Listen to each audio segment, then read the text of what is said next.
आज हम एक ऐसे शानदार अभिनेता की बात कर रहे हैं जिनकी दमदार आवाज और एक्टिंग ने आप कह सकते हैं दशकों तक सिनेमा पर राज किया। अमरीश पुरी। हमारे पास जो डिटेल्स हैं वो बताती हैं कि कैसे उन्होंने शुरू में स्ट्रगल किया, फिर थिएटर में नाम कमाया और फिर फिल्मों में वो मुकाम हासिल किया। तो चलिए शुरू करते हैं ये बातचीत। मजेदार बात ये है कि देखिए, फिल्मी फैमिली से थे वो। उनके भाई मदन पुरी, चमन पुरी पहले से एक्टर्स थे, लेकिन उन्हें खुद फिल्मों में चांस नहीं मिला शुरुआत में। स्क्रीन टेस्ट में रिजेक्ट हो गए थे। हाँ बिल्कुल। और फिल्मों में आने से पहले उन्होंने सरकारी नौकरी की LIC में, और साथ साथ थिएटर करते रहे। ये बात बहुत लोग नहीं जानते शायद। थिएटर वाला दौर अहम था, मतलब बहुत ज्यादा। आप कह सकते हैं कि वही उनकी असली पाठशाला थी, वही उनका क्राफ्ट मांझा गया। सत्यदेव दुबे, गिरीश कर्नाड, इब्राहिम अलकाजी, इन जैसे बड़े नामों के साथ काम किया। और उनकी आवाज, उनका स्टेज प्रेजेंस कमाल का था।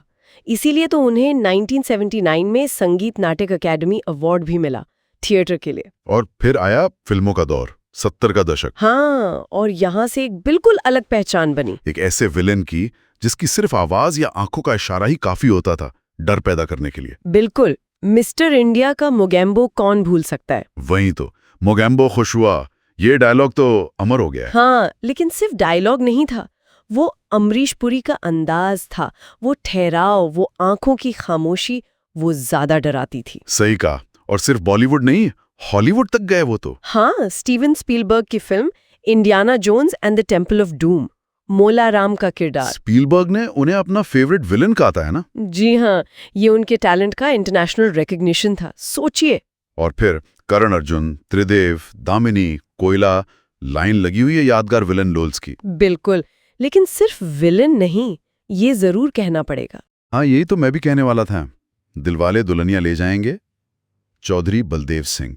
क्या कमाल का पोर्ट्रेयल था। शुरू में एकदम सख्त परंपरावादी पिता, लेकिन आखिर में बेटी की खुशी के लिए जा सिमरन जा। हाँ, वो नरम पड़ना, वो बदलाव दिखाना। और भी फिल्में थीं, विरासत, घातक, परदेस, नायक, इनमें पॉजिटिव रोल्स किए। बहुत मजबूत किरदार थे वो सब भी, समाज से जुड़े, संस्कारों वाले।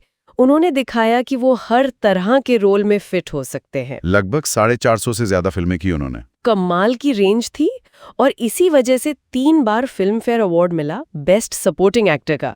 ये दिखाता है कि वो सिर्फ विलन नहीं, एक वर्सेटाइल एक्टर थे। निजी जिंदगी में कैसे थे वो, जो जानकारी है उसके हिसाब से? हाँ, उन्होंने उर्मिला दिवेकर जी से शादी की थी।